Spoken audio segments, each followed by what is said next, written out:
Hey, everybody, welcome back to Inside Update, a show where we talk about the newest and best from InsideInvestigator.org. Today, we have Brandon, Trisha, talking about two new investigations. We're going to talk about first Connecticut mead, MEAD, not meat. We're talking about mead. It's a kind of Mhm. alcohol. Trisha's going to talk about this and share a little bit about the businesses she spoke to, the trials and tribulations, as it were.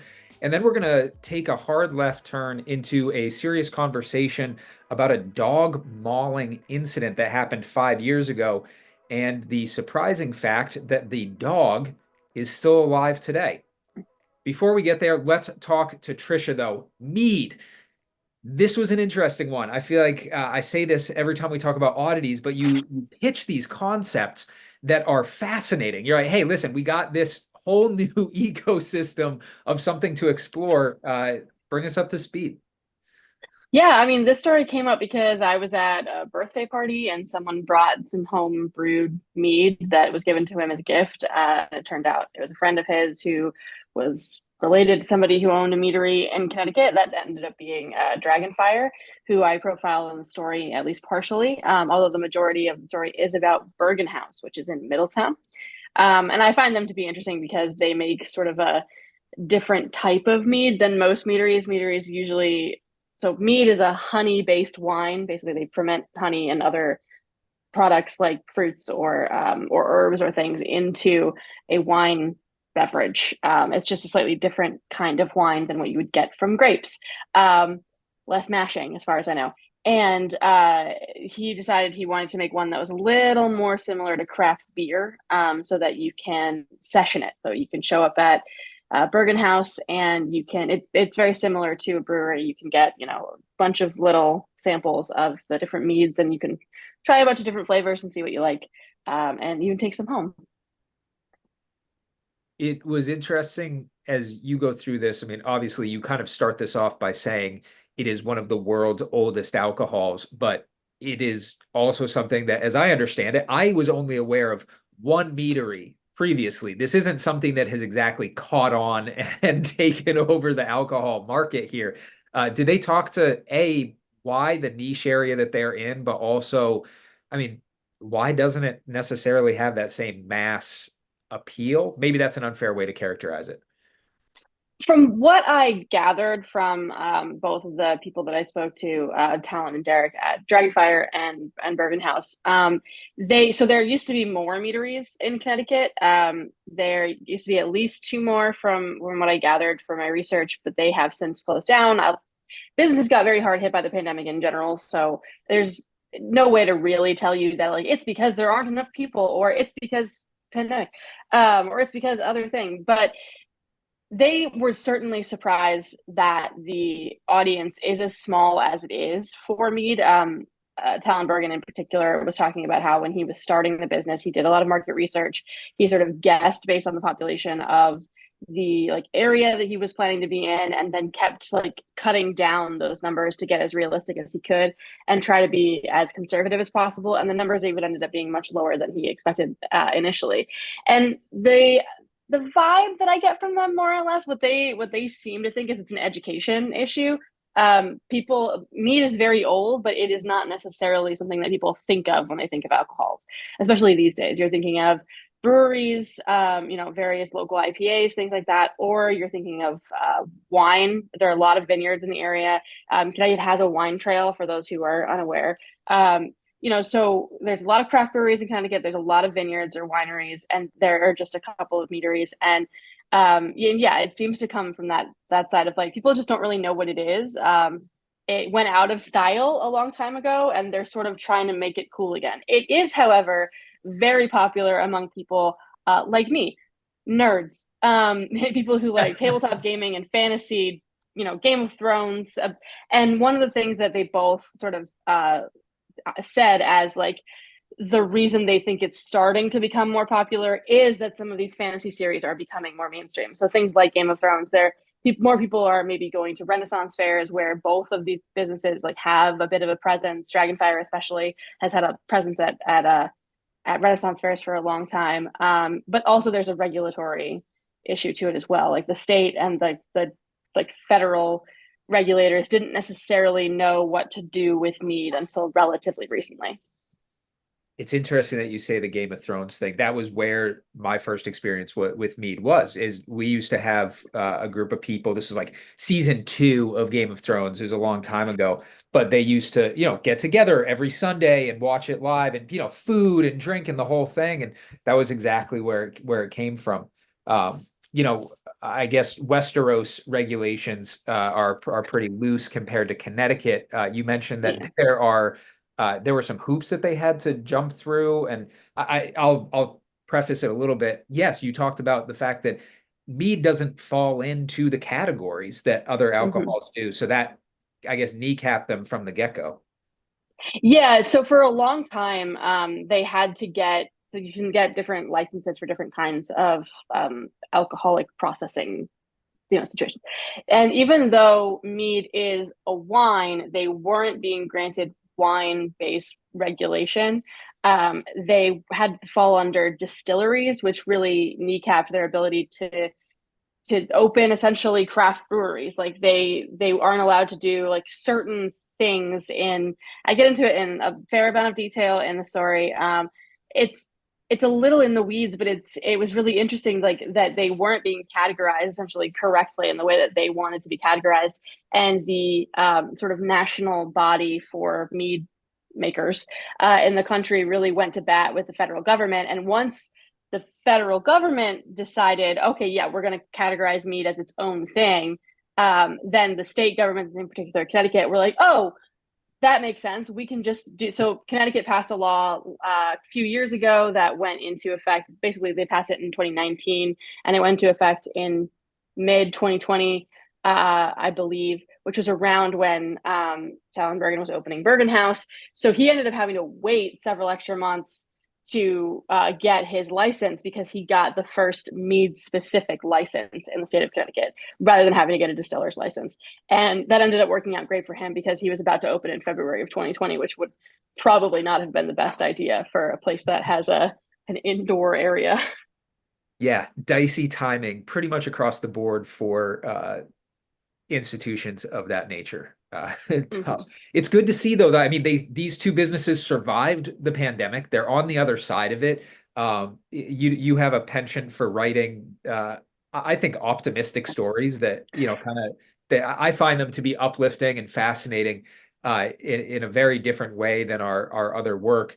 And what I gather is that these two they're on the road to success here, right? I mean, they're up, they're running, people are coming in the door. Yeah, absolutely. I mean, I try to look on the bright side of most things. Everything can't be doom and gloom all the time. And honestly, even when it's something that isn't fun to begin with, like maybe there's a light at the end of the tunnel. Um, but in this case, yeah, I mean, these businesses survived the pandemic. They are thriving. It works out for both of them because they make two very different kinds of mead. Bergen House makes a lower alcohol volume mead that you can drink more like a beer, and Dragonfire makes a more traditional wine like mead.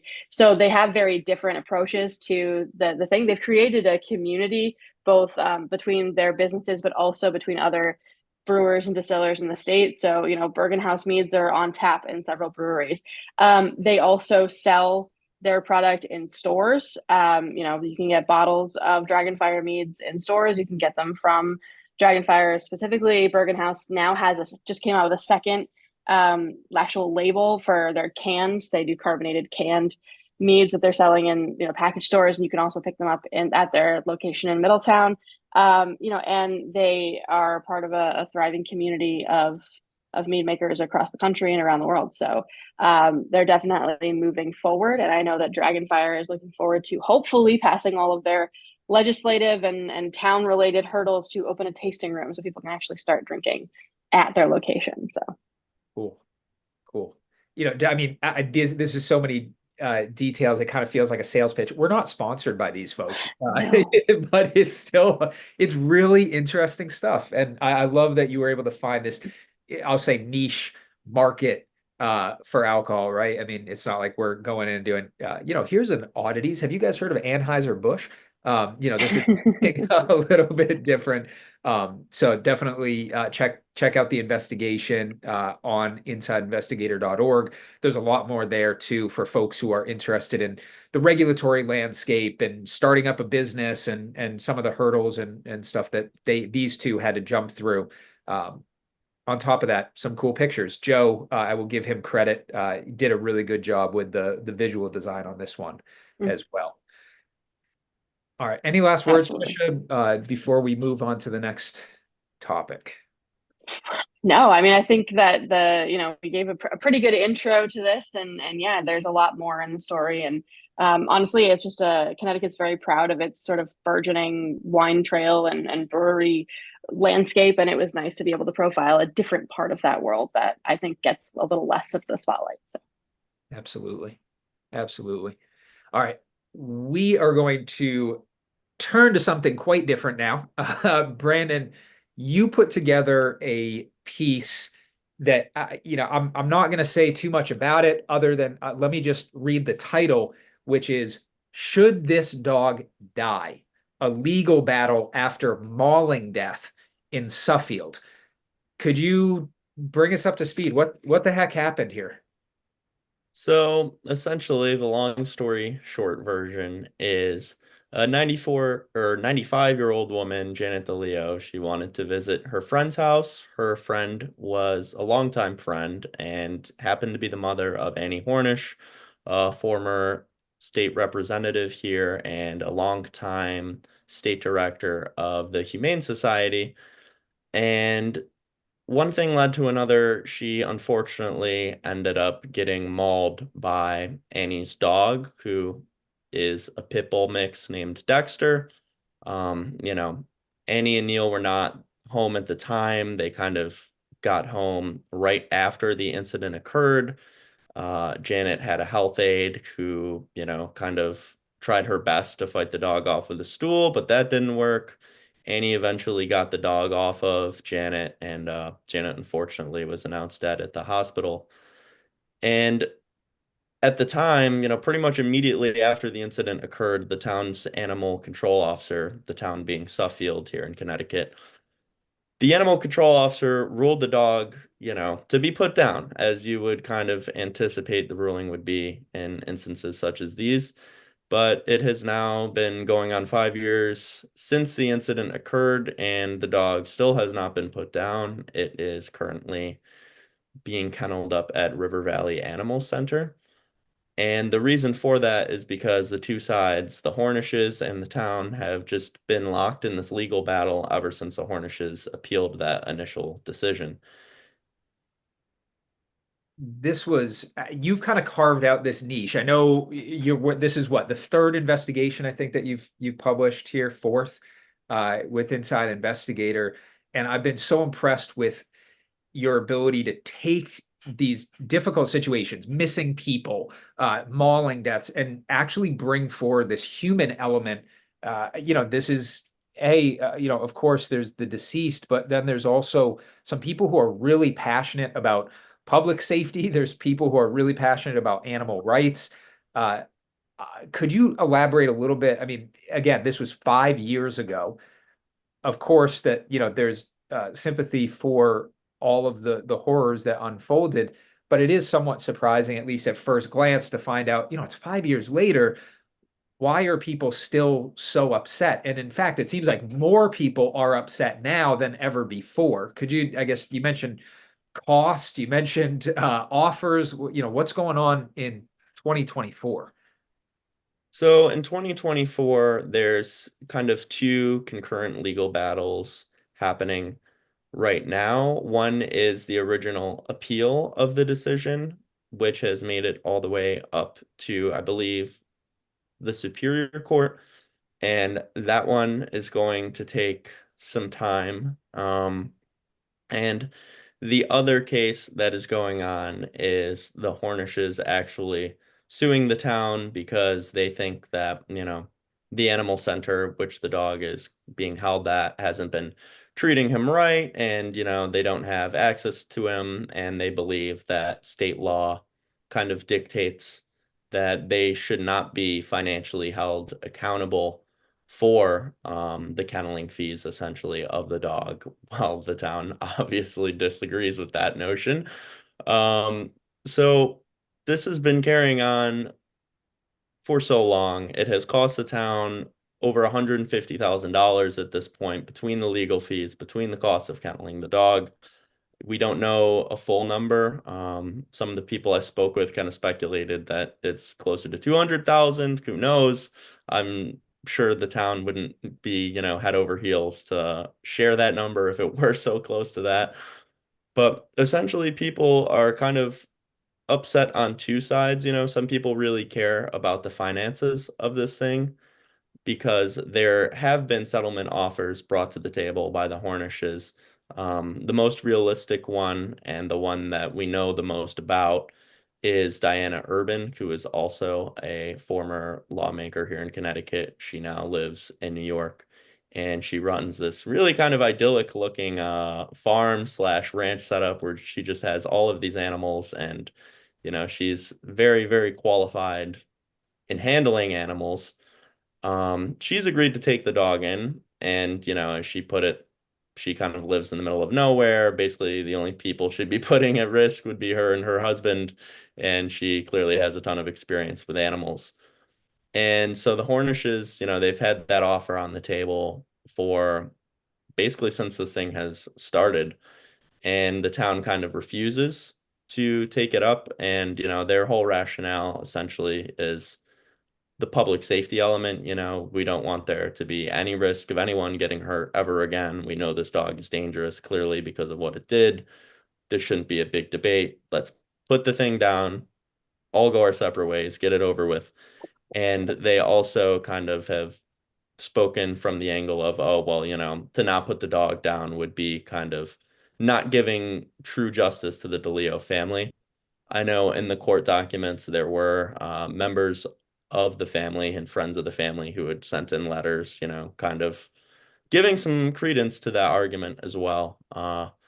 So there's people upset with the moral side of things of, we should be putting this dog down. It's the right thing to do. And then there's also people upset from just kind of the municipal and financial side of things where you know, no matter what you think about the dog, whether it deserves to die or not, the reality is this town is spending a lot of money fighting this legal battle, which Annie said, her lawyers told her they think it could drag on for 2, 3, maybe even more years.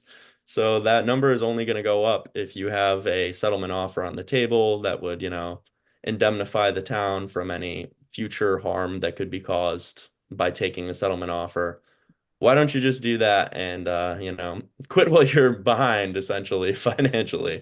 So it's an interesting dispute. You can kind of see both sides of the argument. And I know that Annie and Neil being Annie's husband, I don't know if I've stated that already.